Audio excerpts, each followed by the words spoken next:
Hi, I'm Rob Preston. Tuesday morning, you know what we do. 11 a.m. We have our Stroke Buddies Stroke Survivors Support Group meeting. We try and bring you good recovery information and the science behind recovery, things that are useful to you in getting better from your stroke. We cover a wide variety of subjects. And one of the ones that's important, although I didn't have aphasia, is aphasia because about 1/3 of everybody who has a stroke has either aphasia or some type of language issue. So it's not a little 5 or 10%, it's 1/3. So you get 100 people together, that means 33 of them are dealing with aphasia. So last year, to kick off Aphasia Awareness Month, I wrote a letter to General Michael Hayden. Yeah, sure, I did. All he could say was no, right? But he said yes. And we had a little conversation where I got to meet Denise Lowell. And Denise is a aphasia survivor. It's obviously a stroke survivor as well. And she's from Rhode Island. And like a lot of people, she didn't find that the resources out there available to her were sufficient or everything she needed for her recovery. And so she, like a lot of us, like me and other people, tried to do something about it. If we don't find what we need, then we'll figure it out for ourselves. Is one of my little mottos, I suppose. So I've talked enough. So why don't I go ahead and introduce Denise and ask her to tell us a little bit about her stroke and her journey and how she got where she is today, the president of Just ASK Aphasia Stroke Knowledge. So Denise, take it away. Hello. Hello, Ralph. Thank you for inviting me. Again, it is Stroke Awareness Month, and next month is the Aphasia Awareness Month. So thank you for letting me come in and tell you my story. It was almost 7 years ago. I had a stroke. Didn't know I was having a stroke. I had a really bad headache, and I went to bed. Got up in the morning, and my husband said I wasn't talking right. It was weird. So he took me to the doctors because he thought I was having a side effect to one of the meds I had recently been received. And they didn't know what was wrong, took me to a hospital, and they assumed I was on drugs. They told me to go sit and calm down, and when I could talk, they would assist me. And my husband said, no, she can't talk. That's why I'm bringing you here. There's something wrong with her. Yeah, well, until she can sit here and talk to us by herself, we're not going to assist her. So at that point, my husband dragged me away from that hospital and said, we're going to another hospital where they give a shit.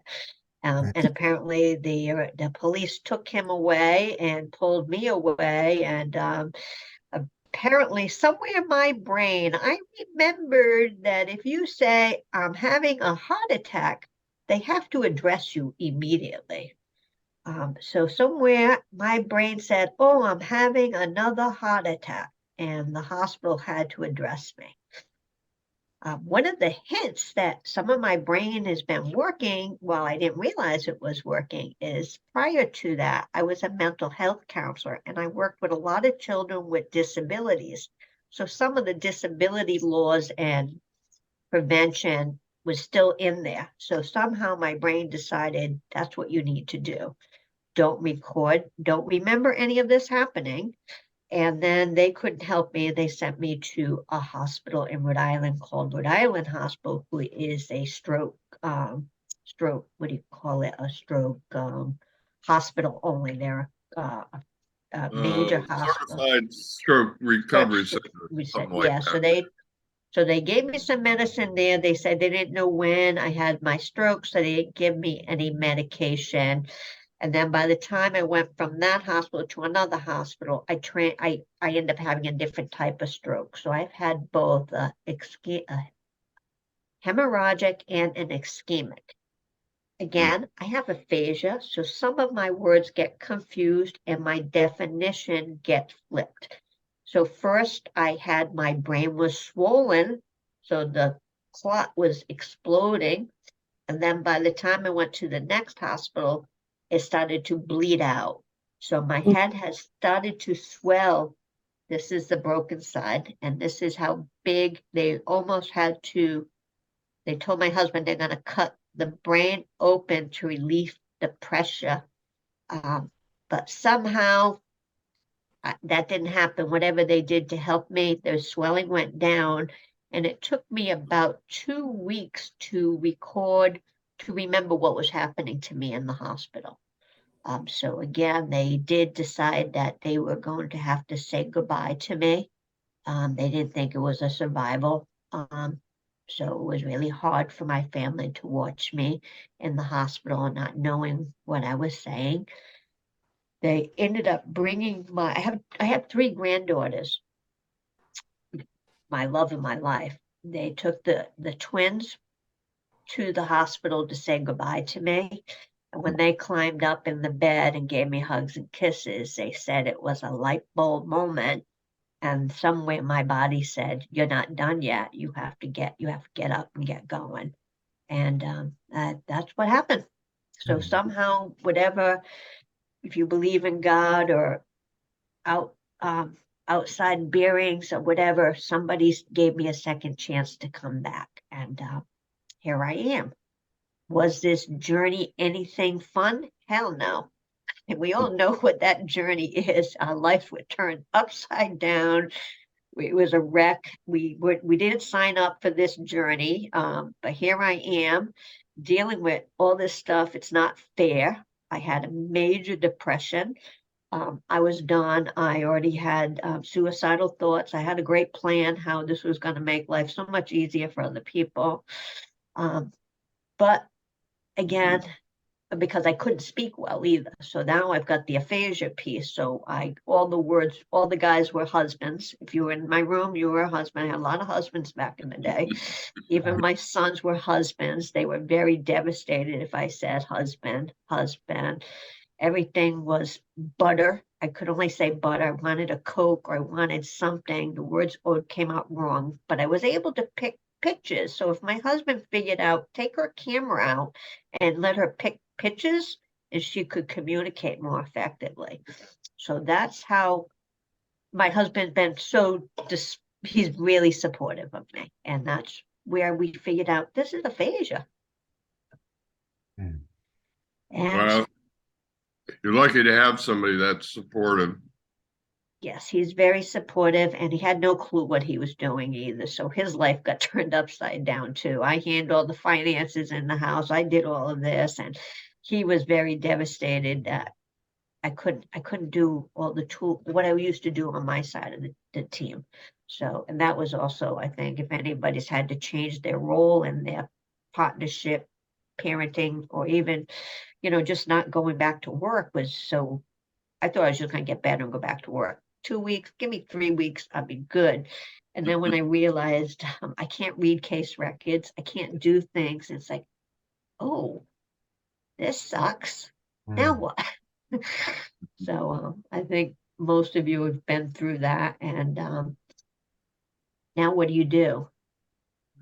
I found intensive treatment programs. We didn't have a lot of services in Rhode Island. Nobody knew what the word was, aphasia. Go see a speech person. Once your units are done, good luck. Go find out what you're going to do. Very limited resources in Rhode Island. I think I got a friend over here who realizes that it pretty much very limited or even interested in aphasia in Rhode Island at that time. So, Go ahead. Good. So I tried to get intensive treatment in Florida. Very expensive to do this. An intensive treatment program in Florida was you go every day, Monday through Friday, 9 to 3. You have a speech pathologist every hour, different ones. So they don't get bored with you and you don't get bored with them. And they had different topics they worked on. And then you get lunch with, there were 4 other men in the group with me who have aphasia, and we'd have lunch together. So then we go back into our intensive treatment. That was my goal, that was my plan. So I was getting ready to go to Florida, and then the brain still is not healing right. I ended up starting having a traumatic seizure. Ended up not knowing what was going on, ended up back in the hospital, and don't know why I'm having seizures now. Well, what happens is your brain's been damaged, and when it starts to plasticity, trying to reroute everything in your brain and stuff, sometimes that block, I have this one little block here that still does not want to work and it doesn't do plasticity well in that area. So anytime I'm working really hard, sometimes I'll have a seizure. We call it a partial focal seizure, so we know exactly where it's coming from. They've figured that out. And I kind of have like an out of body experience now. So I sit up, I know it's happening, but I can only say certain words when I have my seizures. It's like, okay, okay, okay. And I tap. And that's how I know. I got a cue, I got an aura, and I got a really sweaty right armpit. That's the clue. I said, go sit down and relax. I don't know if any of you've ever had a seizure after your stroke, but it is more I common think I than may people. have when I was sleeping. I don't know. I Yeah, woke up with a weird, it felt like a knot on my head, but there was nothing there. I didn't, yeah. And I yes, felt like absolute shit that morning when I woke up. So, yeah. They say that sometimes at the very beginning of your stroke, you may be having one, and after your stroke, you may have a little seizure, but most people don't go back and have more. Apparently, I get what kind of bonuses I get all the time. I don't know. I wish I could win the lottery this way, but I don't. yeah, bonuses. I call, hey, yeah. At least you can laugh about it because you can laugh or you can cry. Right. And I think Mm, humor is really a great treatment for anything, because if we gotta cry and be depressed about everything in our life, what a sad life we have. So I like to hear laughter. I do still get sad. I still go to a clinic. I have my own counselor. I come and I deal with the sad stuff, and I have my pity party days. I don't know if anybody else gives themselves a pity party day, but it used to be very frequently. But now it's maybe every other month or every 3 months. My pity party day is kind of like, yeah, it sucks. This is not fair. I didn't sign up for this crap. Um, I want it to be the way it used to be. I wish I could have used my right hand as much. I wish I could have done this. So I'll eat a bunch of ice cream, and I'll watch lots of sad movies, and I will sit and cry and eat the ice cream and be happy and get up the next day and go, okay, that was enough for a day. We're going to get up and we're going to do something different today. But allow myself for the pity party day or the angry day, whatever you're going to give yourself. Okay, why not? You didn't sign up for this shit. Why don't you just have a day and accept it?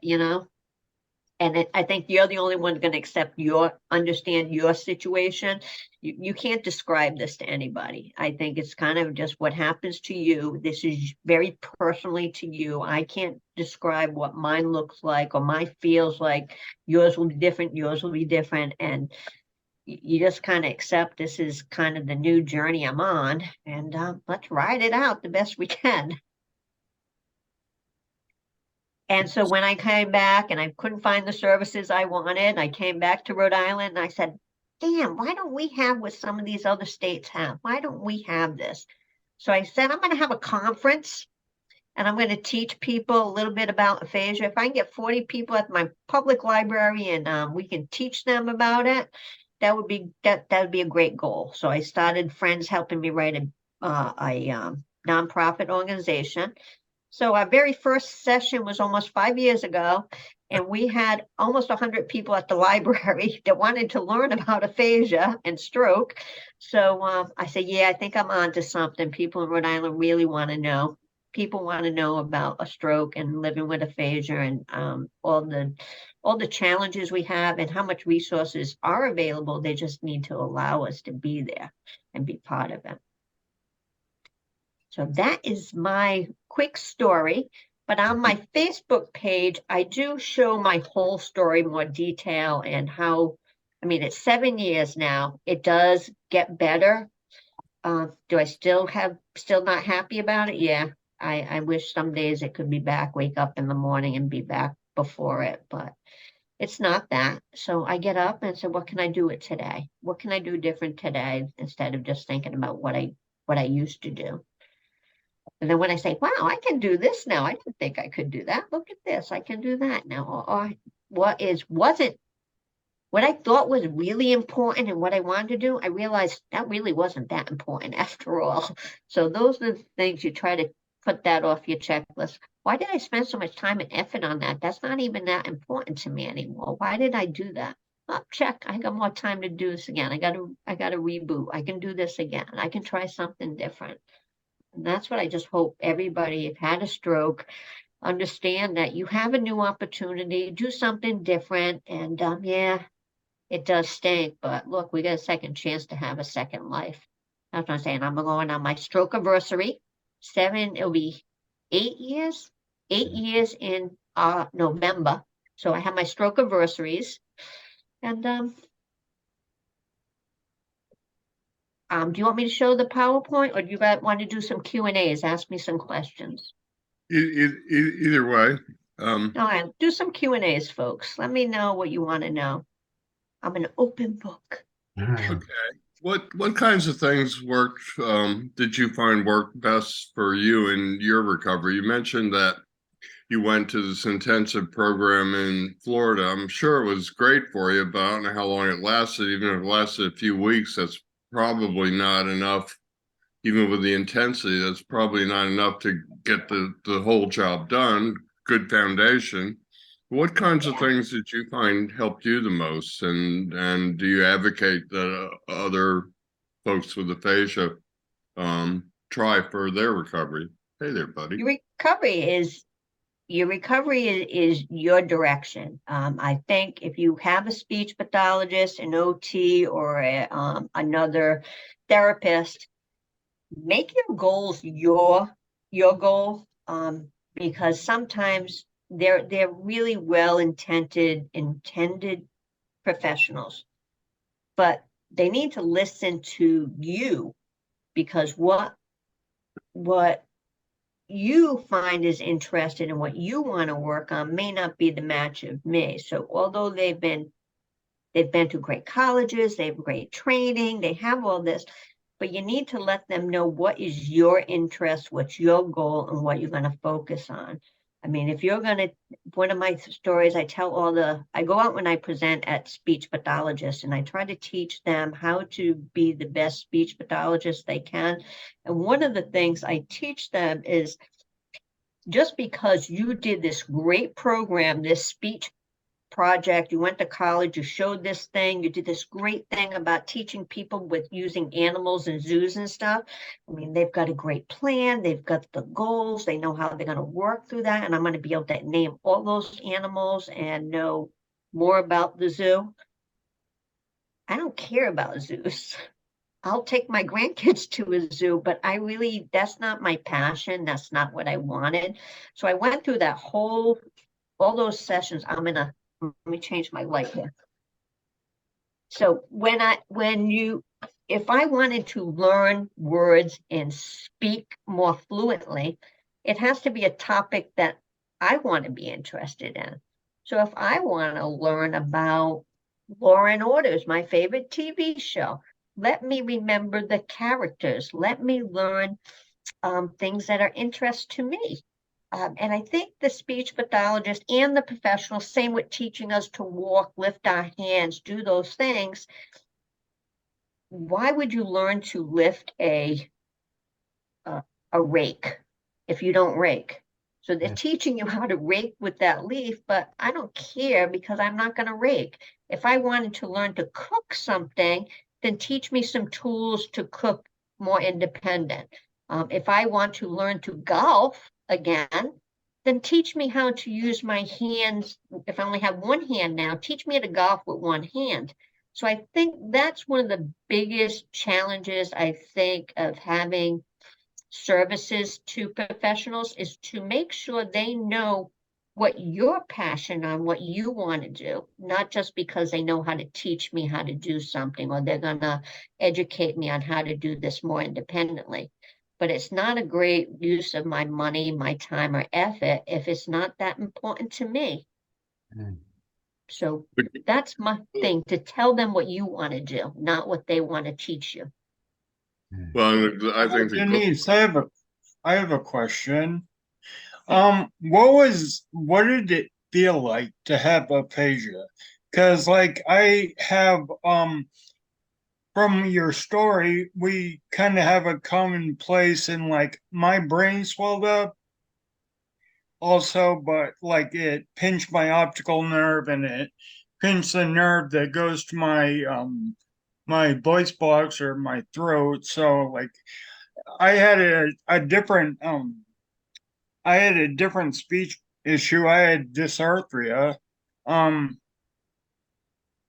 so what's it like? What does it feel like? Because like, I have a range of different things. Like I have ataxia that came from my brain swelling up, and like I understand what it feels like. Like when your nerves go to fire and there's nothing them there for them to fire to. It's kind of like I'd almost I'd have to say it's like TV static, but in your brain or something like that. Is that what aphasia is like? I wouldn't say that's what aphasia is, but I can see how you're saying your brain activity and what's trying to grow and your plasticity, keep practicing. It has to reroute somewhere else. So everybody's experience would be different, but I would definitely talk to your neurologist about that and see what else is going on if you still have something else happening there. I'm not a professional, but I think you're tuning into something, so don't doubt it. The other with aphasia is sometimes I don't even know that, like my speech is so improved. I mean, you don't even know I have aphasia unless you're talking to me at 4 o'clock, 5 o'clock at night. Words get switched. An example is, I think I'm saying, I wrote a letter to somebody and I talked to somebody a couple weeks ago about the last Monday in May. I said it is, in my brain, I said the last Monday of May is a holiday. That's not what I said. I had to look at it. The next day, I had recorded myself and wrote it. So I looked the next day to see what I said to make sure sometimes I just double check myself. And I said it's Halloween. It's not a holiday. It is a holiday, Halloween, in some people's mind, but somewhere in my brain it was still an H, so it came out of the H category. And instead of saying holiday, it said Halloween. So sometimes words that are still in the H category will come out, and I don't know, I picked the wrong H word. My B's and P's look like the same in my brain. So I know that now, that my B's and P's look the same. But if I look at it twice and say, was that a B or a P, I have to focus because now I know that's one of my problems. That's one of my glitches, I call it. So I know that. And if people don't tell you what your glitch is or what you keep because in our brains, we hear something that looks different when we say it. And sometimes we don't even hear, and sometimes I'll say something to myself, and I'll talk to my husband and say, what did I just say? Because it may not be what I think I'm saying. And after 4 o'clock, it's pretty silly. And I've learned to laugh because some of the stuff I say is pretty hysterical. That's not supposed to be funny at that time. And a lot of people with aphasia, and you're saying you have apraxia? Is that No, the word? I had dysarthria. Oh, dysarthria. Oh, No. I had a stroke like 30 years ago. So, Oh, yeah, so it's not. But I'm healed up where it's Cheryl going to heal up. I know Cheryl, and Cheryl talks more about that topic because I'm not as familiar as it. But this is a No, I wasn't breathing. asking about that or anything. I was just Oh, asking you, like, what's I wonder what it's like having aphasia. Yeah, and Like, I that's don't like what's a process like your brain's going through. You just feel like you're saying the right thing and the wrong thing is coming out.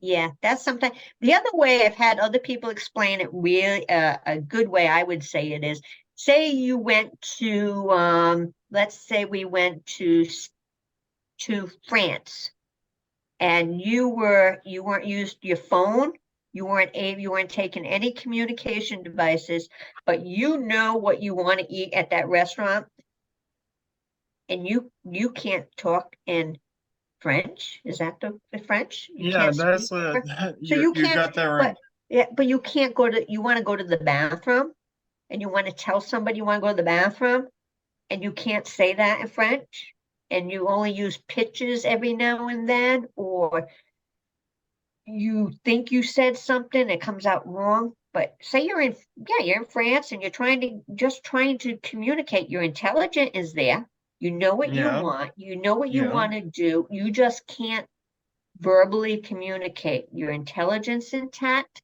I have more the invisible part of aphasia that people don't see. I don't read and write. My speech is, wow, pretty good, but I cannot read and write without assistance. I have all kinds of adaptations, accommodations to help me read and write because I can do maybe two Mhm. or three sentences at a time. Then it's too hard. It's very fatigued for me to read syllables. I am up to 2 and 3 syllable letters now, but even the 3 to 4 syllable words, the it doesn't work. It just doesn't go through. I can't Hmm. get it to connect yet. So I didn't know how to read the Is there first. a feeling? Is there a feeling when you get to like that, say that fourth syllable word that you can't? Is there just nothing there, or is there? Oh no, I can see the letters. I can see the word. It just like it feels fatigued now. Why can't Okay. I see it? Yeah.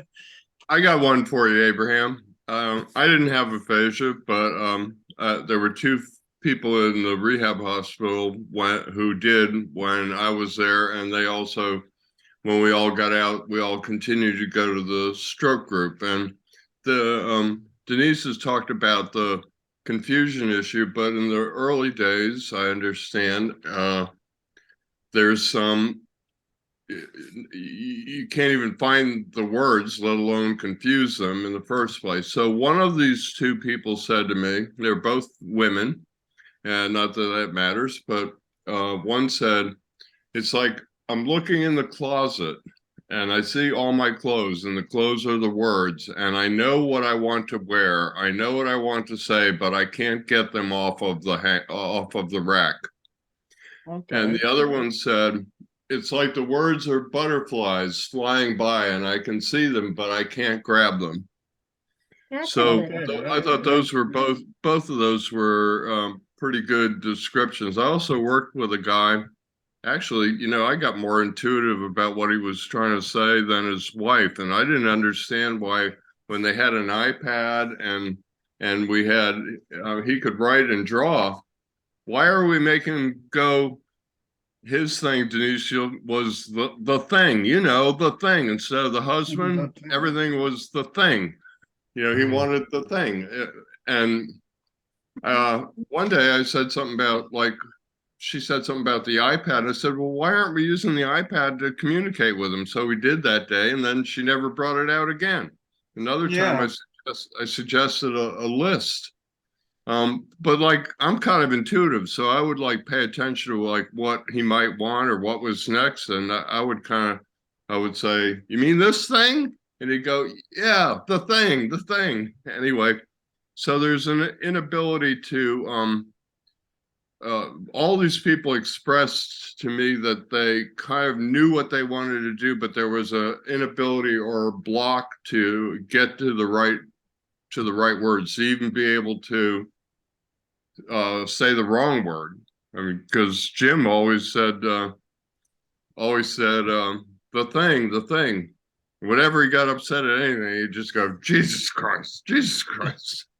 And that's I because still, that part of our brain still allowed those response words are not lost as quick as the other words. Yeah, like I remember when I was in the hospital initially, the guy that was in the room next to me, he had aphasia really bad. Like he was an older gentleman and he could not talk at all.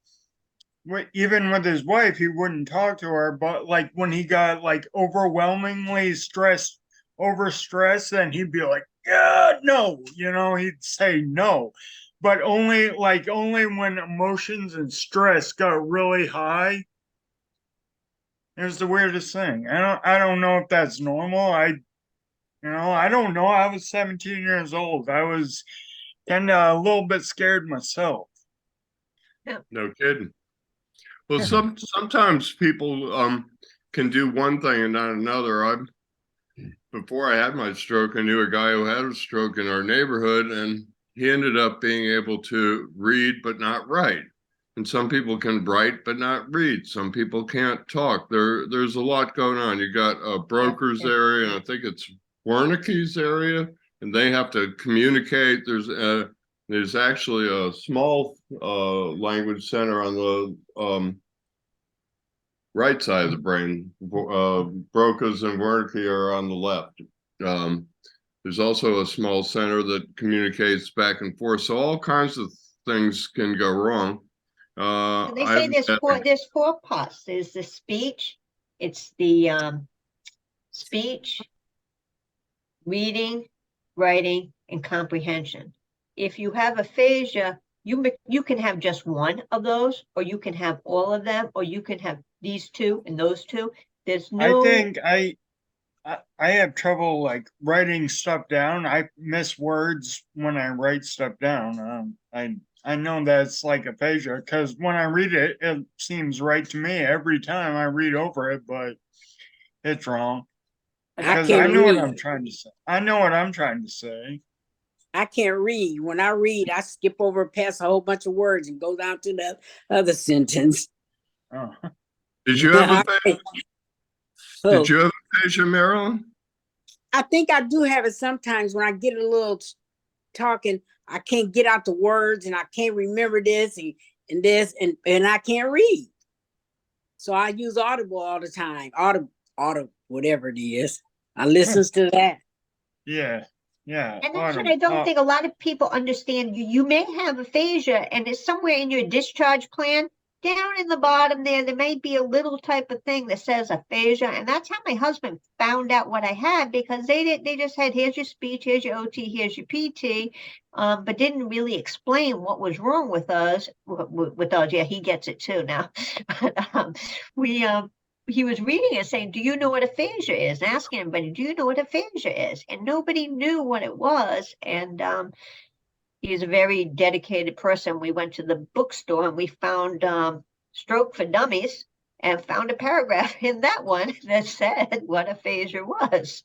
So, and then we said, oh, this is why she's having trouble doing this. This is why she can't do this. That's why, oh, we can get it. And again, if our professionals give us just a little glimpse of it, we're not getting the right resources we need.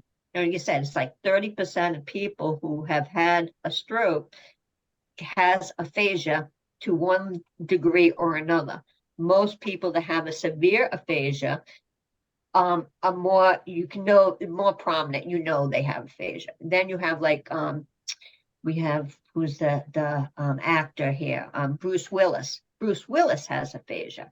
But what they're not talking about is he has primary progressive aphasia. And that's one of the this is more of the oddest ones that happen, but people are talking about that one more. Primary progressive aphasia is one of those situations where your brain does not heal and do more plasticity. What happens, it starts to deteriorate, and you have more of a older, you have aphasia word right now.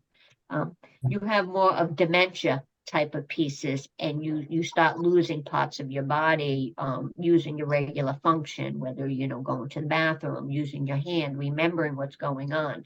So that's when they when they talk about his primary progressive aphasia, not a lot of people have that. So I have aphasia, but I'm going to improve. 7 years you've seen I've improved. But people who have primary progressive aphasia don't get the improvement piece. So it's very different. You have Sharon Stone has aphasia. We have, who else do we have? We have a lot of famous people. You just spoke with, we were just looking at the video. You were talking video today, Paul, Ralph, about, governor, no, see, as I talk longer, it's harder. So you're seeing I'm like that too. I'm like that too. yeah, but you see the aphasia is more prominence now, because once Yeah. I've said what I wanted to say, phew, the brain's like, oh, thank gosh, it's done. Fred, did you have a question? I didn't want you to get shut out. Yes, I have a question. Does aphasia leads to dementia? Woo, No. hallelujah. No. If you have primary progressive aphasia, yes, and it's very mild, and it usually people don't know more of the details about it, but it's very, very not common for that to happen. I mean, we've seen a lot of singers that have it. We have a lot of General Haven. What's his name? General Michael Hayden. Mhm. Yes, he has aphasia. Very smart man, but again, the communication is challenging. So, but he is improving every year. Well, and we did that thing with him on May 31st for, and I put it up on June 1st for Aphasia Awareness Month last year, and he was doing okay, but I actually thought he'd be doing better than he was since he agreed to come on. But I did see him a couple months ago on CNN, and he really appeared pretty close to I hate the word, but I don't know what else to use. Normal. Yeah, normal. Like, what is normal? Because there is no normal. Normal changes every day for every person, every moment, every second. Anyway, what's interesting, you were a singer, and did you use singing to help you with aphasia? I've known people who, like, I met a minister who didn't sing particularly before his stroke, and he couldn't talk, but he knew all the lyrics to all the songs, all the hymns, and he could sing hymns. And I knew someone who had a TBI. She presented very much like a stroke. It was obviously on the left side, got to her language center, and she got a lot of her speech back by her sister would play when they were riding to therapy and doctor's appointments. Her sister would put on her favorite old playlists from before the stroke.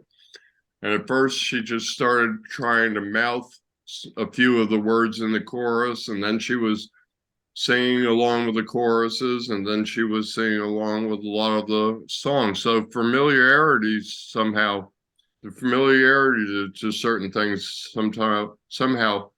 sometimes helps people reconnect with their language. Did you? Well, pardon me, Bruce Hetzler here. Yeah.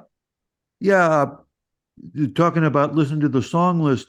You might recall from a couple of years ago, there was a publish that came out of Finland where new aphasic patients who listened to vocal music, to singing, recovered far better than those that listened to books on tape or just instrumental music. So listening to vocal music of the genre they like an old playlist, will help a lot, especially in the early stages after a stroke. And you'll hear that if you some of the history or recommendation. I know when I had my stroke, my daughter-in-law had heard that music is a great therapeutic approach, and like if I was like they said, I was in a like coma state. They would put music in my room with me and had all my favorite music playing all the time, 24/7, because they said that does something to your brain. But I started joining an aphasia class. I do not sing. I have a terrible voice. My children's, that's what I would wake them up in the morning if they wouldn't get up. I said, if you don't get up, mom's going to sing. They said, no, mom, I'm up, I'm up. But singing singing was helpful because I could read the lyrics along while I was singing. So it connected a different part of the brain. But when we sing, we're using the opposite side, the left damage here, but singing is this part. So when you collect both parts together, it helps with improvement. So I think that's what's really, we have more music music therapies now than they've ever been given any credit for before. So I know we have at our university, and we have University of Rhode Island College, they have a class now for students to get their license to be a music therapist. So you'll see that more, and people that have trouble with speech, you keep talking with song rhythm, hypnosis, oh, see, that's a word. But if you go up and down with the lyrics, it helps with your vocal and it does improve. People like this approach. I used both. I liked both because I just like music. And the other one was for my speech. Even now I joined an aphasia class in Rhode Island. But it's just, your brain is so amazing. There's different parts that do favorite things, but if they can get connected and do the thing together, it has more plasticity and we can improve. And that's the hardest thing about having a stroke, is that we're never allowed to say, all right, we graduated, we move on. If you don't use it, you lose it. So if you really want to learn more about math, you have to practice math. If you really want to learn more about golf, you have to practice golf. You have to remember what you're doing. I used to do sign language. I can't do that anymore. There are certain things that I'm not going to put my time and effort into anymore because it's not something that's functional for me anymore. So I am practice reading and writing every day because I want to be able to read a case record, or because I want to read a magazine. And if it's too hard for me to do, I find accommodations so that I can continue to improve. Instead of quitting, done, it's too much work, I hate this, it wasn't fair, I'm done, I'm going to have my everyday pity party. Or you say, okay, this is hard, what can I do to make today a little bit better? And give yourself pats on the back for the little wins. Every little win collects for a big win. That's very true. You gotta pay attention to your accomplishments because they are motivating. When music opens up the brain in a way that nothing else does, and therefore I'm trying also to bring awareness to people about neurological music therapy. And yeah, it is gaining some ground. One of the companies I work with, MedRhythms, has actually does have some therapists in the Boston area that work with aphasia patients. They've been working on a walking product. Once they get that FDA approved, I think they're going to turn a lot more of their focus towards the aphasia part. They're a small growing company and they can't manage to do both at the same time. But I think there's a lot of promise in neurological music therapy for not only aphasia but gait and other things. So anything that I always try and bring awareness to people about the things that seem to be working for other stroke survivors. I'm a big old conduit. I just try and funnel good information, and I try and verify information.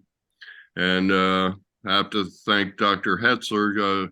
Denise, you don't know, Dr. Hetzler is actually a neuroscientist who also, unfortunately for him, and his family suffered a stroke like the rest of us 11 years ago, I believe. And so we rely on him some for some of our brain science information. He actually gave a presentation on language and the brain, and that's where I learned that there actually is one part over here, and that singing and music come from the right side, not the left side. I have that correct, Dr. Hetzler? Yes, the right hemisphere is responsible for singing, but it's also responsible for the prosody or the melody of speech. Both your ability to understand what the melody of someone else's speech means, that is the intonation, what it means, and also your ability to alter your intonation. So your voice can signal anger or joy or happiness or sorrow based on the way you modulate it. And that's all Yes. controlled by the right hemisphere. That's the word I was looking for. Thank you. You're welcome. If I modulated my voice and on purpose in a speech language class, for example, or practicing on my own, then I would be engaging the right hand side and maybe could get some synergy like Denise was talking about when you can get both sides going. That seems to me like that's very much like, bilateral therapy, using one side to help the other with motion. If we can use one side to help the other side with language, then we ought to be focusing on that and designing and building exercises around it. Wow. Denise, I've got this idea for a speech class. We'll talk about that in a minute. I'll let Dr. Hetzler reply if he'd like to. Well, Well, I I just want to say, when I went to the hospital and I couldn't speak well, it was really amazing how many of the doctors wanted to come into my room and have me sing happy birthday. They were thrilled that I couldn't say other things, but they would have all the student interns and stuff come into my room. And I was thought, like, why do they want me to sing? This is so annoying because I know I have a bad voice, but they all wanted to, because he was trying to show the students that although I can't say what I wanted to, there were certain words that we've been programmed to sing that my mouth and my brain were able to do on its own. And that was really that was mind-blowing to me. And that's when I was saying, wow, something here is still working. And how come the brain's still doing that? Wow. well, that is true. And there is a stroke patient here in Wisconsin who can only say a few words like yes and no. But one day we were singing happy birthday to one of the therapists, and he sang the whole thing, even though he could hardly say more than one or two words. Wow. Yeah, well, that minister could sing like 100 hymns and he couldn't say a single word. Could not get a single word out, but could sing hymns, church hymns. I guess he'd heard him a good bit being a minister every time they had church services. You a little while ago you were talking about people who have aphasia, and I didn't hear you mention Randy Travis. Oh, that was the other person. Yes. Yes, Randy Travis, the singer. Yes. He can still sing, but he can hardly talk at all. Yeah, he and his wife were on CNN recently, and I wrote down that man, she totally gets it. She is totally she is what every stroke survivor needs for a partner, advocate, caregiver. In fact, I wrote down to write to her because she had it all down. Of course. Yeah, and he was sitting there and he could hardly say anything, but they played videos of him singing again. So, I'm a big believer. I got my hand better by doing bilateral therapy. And so I'm a big believer in what can you do to use one side of your brain to help the other side. So this whole singing and the intonation or cadence or Prosody. Prosody. what was the last Prosody. word? Prosody. Prosody. Prosody. Prosody. Prosody. I have to say, I have a language disorder. I'm really good at math and I'm terrible at remembering words. So I say prosody, P-R-O-S-O-D-Y, S-O-D-Y. Prosody. Prosody. P-R-O-S-O-D-Y, prosody. Okay, now I probably have it. But I literally have to do that. Now, if you gave me your phone number, I could tell it to you next year. Go figure. Anyway. Now, Bruce, you are a doctor, neurologist?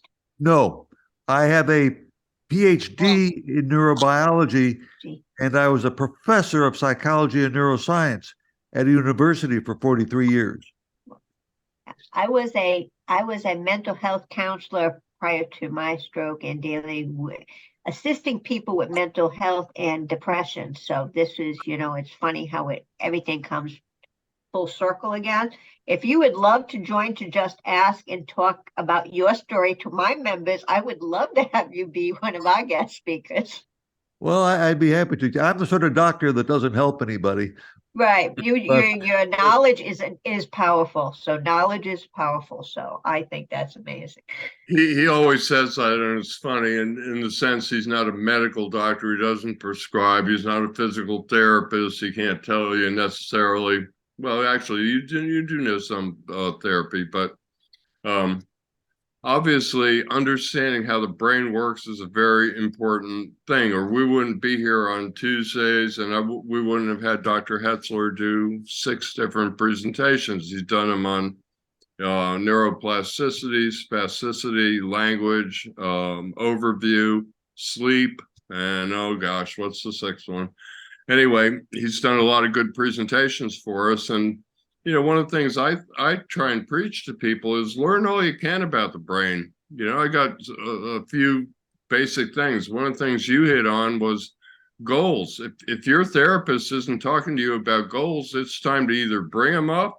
And if they don't catch on when you bring them up, then it's maybe time to think about another therapist, because you want the therapist to be working with you and the two of you to be heading in the direction that you want to head, not in the direction that the therapist wants or what it says in the book. If they don't know what to do, they'll get out the book. And just for the heck of it, I'll throw this in a plateau. I've had 2 or 3 physical and occupational therapists say to me and it was recorded, that a plateau is nothing more than a therapist who's run out of ideas. And if you ever plateau, you can fix it yourself. Just mix up your routine. Start doing different things. The brain is, I hesitate to use the word lazy, but it gets used to anything that you do. And so if you do the same things over and over again, this is interesting because one of the things that makes us all get better is repetition, right? But so you have to do repetitions, but you also have to mix up the kinds of things that you're doing to constantly challenge the brain. And that's true. Exactly, because the brain responds to challenge. Right. So how do you tell my students I was going to challenge them? I said, the brain's got 100 billion neurons. Don't worry about that number. I won't expect you to learn more than half of them by name. And I think this is great. I think a lot of people, you've had your stroke or you're living with aphasia, you try to go back and do things that you used to do and trying to redo it. Sometimes the brain really loves the excitement to try something new. So if you weren't doing that before, and this is something new, your brain kind of likes something new, stimulating and changing, and you don't feel like you failed on something like, well, I used to do this before. Now I keep practicing, and it's not getting better. Like, okay, why are you beating yourself up? Do something fun, doing something new that your body might want to say, oh, this is new. Let me try this. Let me practice more. Oh, okay, this is, and it's something new for you too. So again, you want to keep learning something new, not get stuck in what you feel like I failed. I couldn't do what I used to do. Shake it up a little. Live life. That benefits you in 2 ways, because you're stimulating your brain, but you're also getting away from that whole thinking like, I'm going to go back to the day before my stroke, or I want to go back to the day before my stroke. at some point, no matter what kind of pity party or whatever we're having in our heart of hearts, we know that's not true, but we tend to hang on to it for way too long. So the further you can put that kind of like, I want to go back and be exactly the person I was before my stroke, the more you can put that in the rear view mirror and look ahead, the better. And I think that by learning new things is a good way to do that. People who are sitting around saying, what do you all do all day long? And, I tell them to try and either take up an old hobby and adapt it if you think you can't do it, or find new hobbies, find things that you're passionate about, because when you're passionate about it, that's something, I don't know what the scientific, maybe Dr. Hetzler does. I don't want to put him on the spot. I don't know what's going on when you're passionate about something, but there's something going on in your brain when you're passionate, because the things that you're passionate about, you enjoy, and you tend to put the time into them. You tend to be motivated. So something is going on when you're passionate. So Exactly. You got it. You have an interest. You have an interest in it.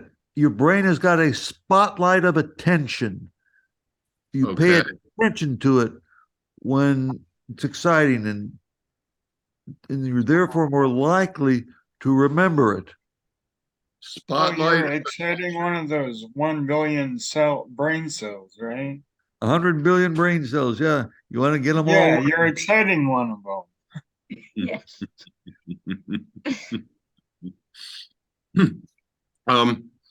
Anybody got any more questions? I might ask Denise to do a little bit on her organization, just so that, because I like what she's doing, and I believe in helping and to promote good ideas and good organizations. So I thought we should let her talk a little bit about Just Ask. But if anybody's got any more questions, I think she said she was an open book and to ask her anything. So here's your chance. Mine is not a question, but I was just trying to tell her if what I was doing was correct. It's like when I started speech therapy, and the therapist did a flashcards for me with picture on the top and then the words on the bottom. She made me read it. And if I couldn't get it, then she would tell me in hints what the picture was about, so I could get the idea. And then I eventually got the word. Then after the words became sentences, and she made me repeat the sentences, and she eventually made me write the sentences down. But I had to write it with my right hand because I'm a really left-handed person. And so she said, keep doing it, that I will help, getting better at my writing. So I was doing that at the same time, and then I had to bring it into therapy, and so to see how my handwriting was going, as well as repeating what I wrote. So, it was really helpful for me in that sense. So today I can write a lot more with my right hand, but my left hand still is not so good. So I'm still working with my left hand in writing. Yeah. Well, I think that's part of learning and changing things up. But again, like what I do now is I'll go back and I'll pull out all my homework from 7 years ago. And like I was practicing writing apple. I was doing, well, first it was like and. I started with just a 3-letter word. And then now I can do more than that. But I could only do like 5 words at a time, a 3-letter word, and I was exhausted. I mean, so again, practice. Make sure you're practicing something you're of interest. That's what you need to focus on. Yeah. It's how you got to Carnegie Hall too. Practice. That's it. Life is practice. And somebody put something in chat, and again, I don't read chat well, so I'm gonna use my reader so you can see what I listen to. Cool. Okay, go to PT, Julie. Oh, Julie B. Oh, Fred. Yeah. Julie B just said thank you so much that she had to go. Did you hear my reader when I had that reading? Did you guys hear that? No, I couldn't hear it. All right. So I use different accommodations that read it for me. Oh, wow. That's good. I wish I had something like that. Can you repeat what you use? The reader The free one I use is called App Voice, and voice? and that's a free app on, I use it on my phone. But there's a lot of different apps that help you read. There's a lot more these days about reading devices for, they're usually focusing on children with some type of autism or learning disability. And so there's a lot of apps for that. So explore, and because everything works different for other people. And if you have an SLP or somebody to work with you on that, that's a great thing you're going to practice on, because you're going to be passionate about learning how to have it help you read. Okay, thank you. What do you think about I've got two stroke survivors I introduced. Everybody's heard this.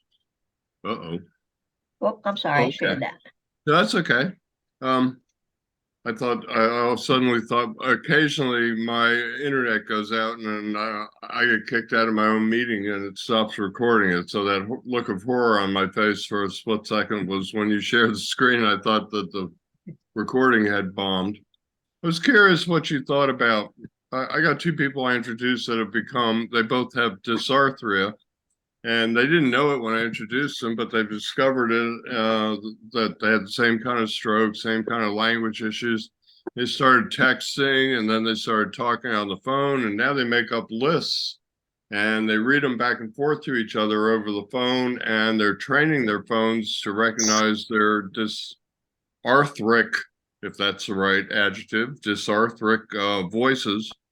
I was curious what you thought about language partners, because I've suggested to Fred that I would look for a language partner for him to just have somebody to like kick it back and forth. Because, you know, when you do this on your own, you have to be self-motivating. When you have a partner or a buddy, you can get motivation off of each other. So I was curious what you thought about the idea of like language partners. I have lots of my friends do that. They have a group called the recitation group, and they get together on every morning and they practice communication. If somebody wanted to practice going to a restaurant and they wanted to do a certain item, they'll practice that. Or if they want to be able, one was presenting at a wedding, so they practiced the poem that they wanted to read at the wedding. So it's a safe environment. You're with other people that get it, and they practice reading and speaking among peers. So they're actually doing a class more than just two people, multiple people. It's usually two or three. Everybody knows who's doing, well, they'll give each other a half hour of time to work on it. So it's a very small group, but they take turns. Like once that's been accomplished, they kind of step back and let somebody else do it. Or they make do private Zoom meetings and they talk to each other and practice that. So if you have a friend that has the same challenges you have, and you can do a Zoom meeting, set up meetings and practice with each other. It's a safe place and you have enough time to practice back and forth to each other. And if somebody just likes to listen and giving somebody the opportunity, you find we call them peer friends, people with aphasia friends, and they get together. And if you need a friend, we kind of help you find somebody. It was interesting because when I had Dr. Carolyn Falconer on, she did a thing on 10 tips of how to deal with aphasia, both for the person and the caregivers. It was pretty good basic stuff. And when I went to post it, the previous week had been adaptive yoga. And somehow or another, my brain connected like yoga class and speech. And I started thinking about having a speech class. And she's been too busy building a house. I've been kind of looking for a SLP ever since to explore the idea of having like speech classes, like, you know, like a yoga class, you know, half a dozen people come together. You got a leader or teacher, and you engage in some structured activities that benefit everybody. So Fred, one thing we could do would be I got a Zoom account. I'm already doing 4 meetings a week, but there's no reason we couldn't do a little half-hour language thing. We could try and experiment with it, invite a few people with language issues and see what happens. Just do a little bit of practicing. If we get an SLP, great, but guess what? Sometimes when you figure out things work and somebody like an SLP will say, or Denise will say, yeah, people, use this kind of thing. It's a good thing. You can just run with it without the professional. Stormy and Brooke are sending each other little lists, and yeah, Denise, they have to do with certain things. Like one of them was about Brooke made peanut butter cookies, so I made up a list for them because she asked me how long do they bake.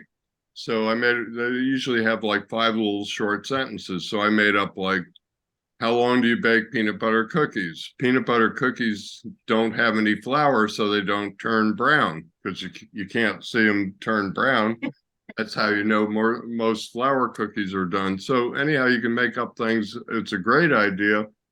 Like Ryan and Anna Teal had little stories about things that you could do. Like you were saying, if you want to go to a restaurant, you could practice restaurant language.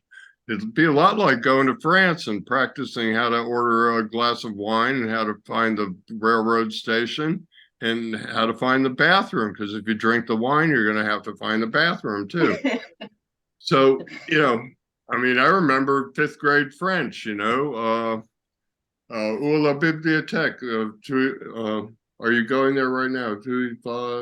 You see, anyway, they had whole little learning lessons based on like going to the library was one of the ones I remember. So maybe that's something we could give a try to, Fred. I was also thinking about making a post and seeing if we could find you a one-on-one language buddy and like a little experiment, if you don't mind me experimenting on you. I'm just curious, like if you guys get together, if you had a language buddy with aphasia, what would happen if like you guys were working on aphasia, like Brooke and Stormy are working on dysarthria? I got to think there'd be positive results. What I'm trying to figure out is things that people can do on their own without therapy, because we all run out of insurance, and everybody in this meeting knows that they've had to do things on their own. The cavalry isn't coming. You gotta at some point you gotta take over and steer the ship.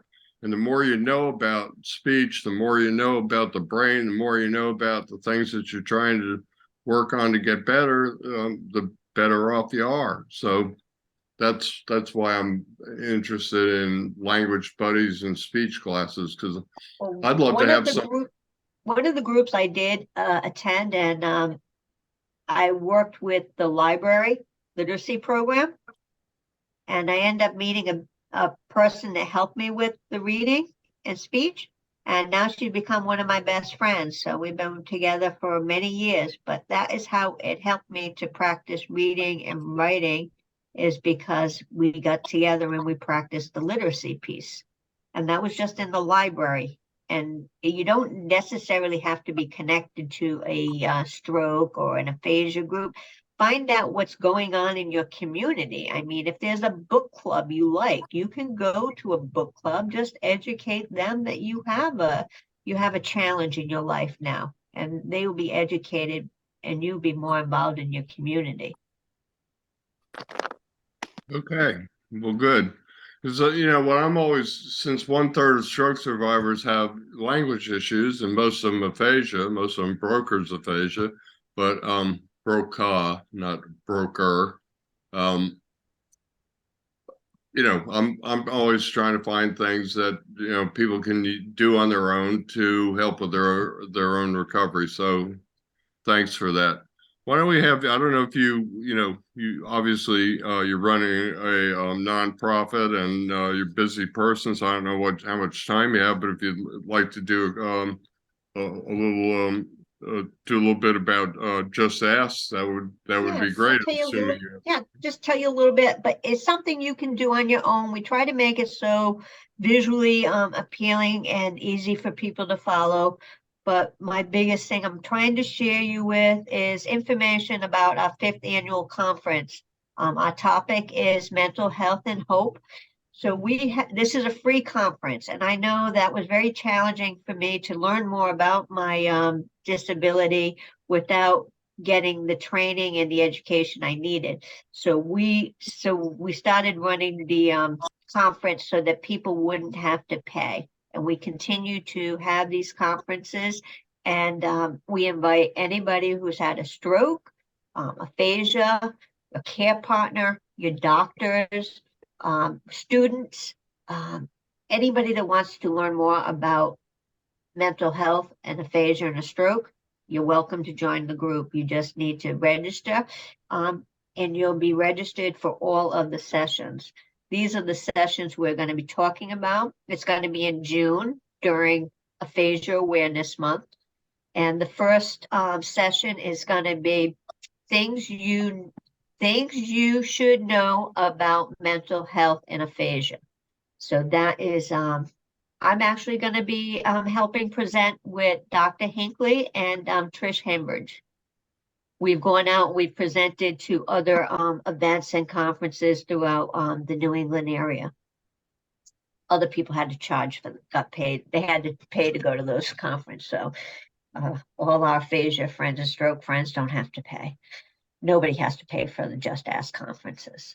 The second one is the other voice of aphasia, caring for the care partners. So you have a loved one that's helping you, like I talk about my husband, any care partner, family member, children, etc. They've been impacted also about your stroke and living with aphasia. So this actually is from their point of view, what it's like and how we can help them too. So I thought that was a great program. I invite you all to tell your loved ones to attend. This one is what the connection for mental health in your brain. This is by the stroke coordinators in Rhode Island. They are presenting the whole their event. We have many of the nurses and doctors presenting that one. I'm not sure if they're full doctors yet, but they're working with the stroke unit. So these are some great professionals to have. Then we have our last one is called Identity Theft. I have trouble reading. Somebody want to help me?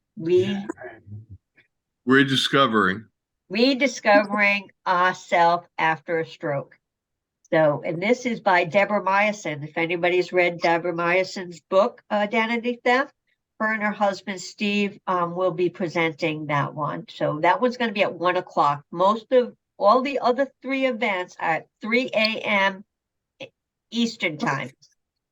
So you can spend your Saturday morning watching a conference, having your coffee on the couch, watching the video, and then go spend the rest of your day. So if you do register, we are going to record it and you'll be able to get a recording of it, but you need to register. Cool. That's something, Fred, that you and maybe Cheryl, maybe Marilyn, maybe Winnie, maybe Abraham might be interested in. Sounds like a good program. Yes, it does. It does. I think it's always important to listen to health professionals, even though they haven't had a stroke, they've got the other, component, like the knowledge about how things work or how to deal with things. So I'm a big advocate of education and such, or else I wouldn't try and be a conduit. Well, the first session is Trish and myself will be helping present. So we're two folks that are living with aphasia and had a stroke. So we're helping do the presentation. And then Deborah Meyerson had a stroke and she has aphasia. So that's from her point of view too. So it's not just the professionals, it's all. And then you have the care partners. So that's not just always professionals. We do have a speech, a social. So it's a really great combination of everybody. So I really think this is going to be one of my best years yet. So please register. Ralph, can you send everybody our Zoom link? Sure. All right, that would be great. I actually have been collecting emails for about a year and haven't done much with them. I probably can send that link to about 500 people. I can also post it in the groups, and I run two groups that have about 24,000 members. So you and I will talk through email, and you can let me know what information, and I can maybe grab some of these graphics off your website or whatever, and I'll post about it. Great. Because Yes. I And what didn't we do do it. is we also show people stories. If they've told their story, we have a whole bunch of stories. And Fred was here last night telling his story, so we'll be putting Fred's story there. So thank you for joining, Fred. Okay. Okay, so he's already gotten involved. Good. Yeah. Good. Yeah. So Good. there's. Yeah, and if anybody has any other questions, needs support or any other resources, we have a whole resource page too, of what you might be able to find resources that you weren't able to get from your primary, or just to learn more about what is available for you. And by the way, I didn't mean just professionals, because I'm a big believer in I consider you both sides, because you're kind of a professional. You're running your own nonprofit, and you had a stroke. Dr. Hetzler is a neuroscientist. He had a stroke. I've had 2 physical therapists who had strokes who returned to their practice. Actually, one of them had his stroke when he was 6 years old and became a physical therapist because of it. Let's see, we've had an OT who had a stroke and returned to her practice. So I kind of I call it the both sides of the bed kind of thing. So yeah, if we can find people that are not professionals who also experienced stroke themselves, that's bad for them because they had a stroke, but good for us as a community, because I think that they have a unique perspective. So, and the approach is not so clinical. It's really what I say, aphasia friendly. So it's processing that everyone will be able to understand. It won't be so clinically background, so it makes it more easy to understand and process. And we only do it a couple of hours so that it's more digestible, not an all-day conference that's kind of overwhelming. So you do a couple of hours on a Saturday morning, you can process it. It's going to be put in a video, a recording, so you can go back and look at it again. So that's the aphasia friendly approach. well, great.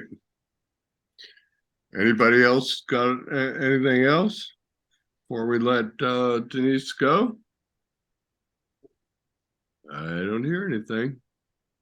All right. Well, Not thank even you winning. all. Thank you for inviting me. Looking forward to seeing you all at the conference. And you can always join us on a Monday night. We have a group every Monday night. We are co-facilitated by a speech pathologist. And we do games and variety of things. And we also have a Facebook group. I think our host is here today. She's the one that hosts our Facebook group. Cheryl, wave hi to people. There she is. So we do have a lot of people with aphasia being independent and running the groups. So I'm very proud of all folks that have had a stroke, have aphasia, and living their life and doing things to share each other the knowledge that we have. Well, I want to thank you for coming, and I want to thank you for doing what you're doing for other stroke survivors. And I'll be happy to. I'll get with you, and we can do whatever you want in terms of sending out an email blast, putting things in the group, see if we can help drive some people that would benefit from what you're doing to the conference. And I probably ought to attend one Monday night, because it sounds like I'm constantly reinventing the wheel. I actually invented bilateral therapy on my own. I didn't know about it. I actually foolishly went into my therapist and said, "You're not going to believe this, but you can use one side of your brain to get the other side better." So here I've invented a language class that's already going on. So I think the thing to do I don't think it would hurt to have multiples. What I'd like to do is put them on YouTube, like the yoga classes that my sister-in-law does. So, if it's not convenient for you to do it Sunday morning with us, you can go back during the week and do a yoga class along with a yoga teacher. So that's the same thing I want to do, would like to do with speech. So I'll get some information from you about joining you a couple of Monday nights and basically stealing all your ideas. Okay, great. Let's share it. All right, everybody. Thank you so much. And have a great day and get some knowledge. Aphasia Awareness Month in June. Thanks, Sure. thank you. Bye.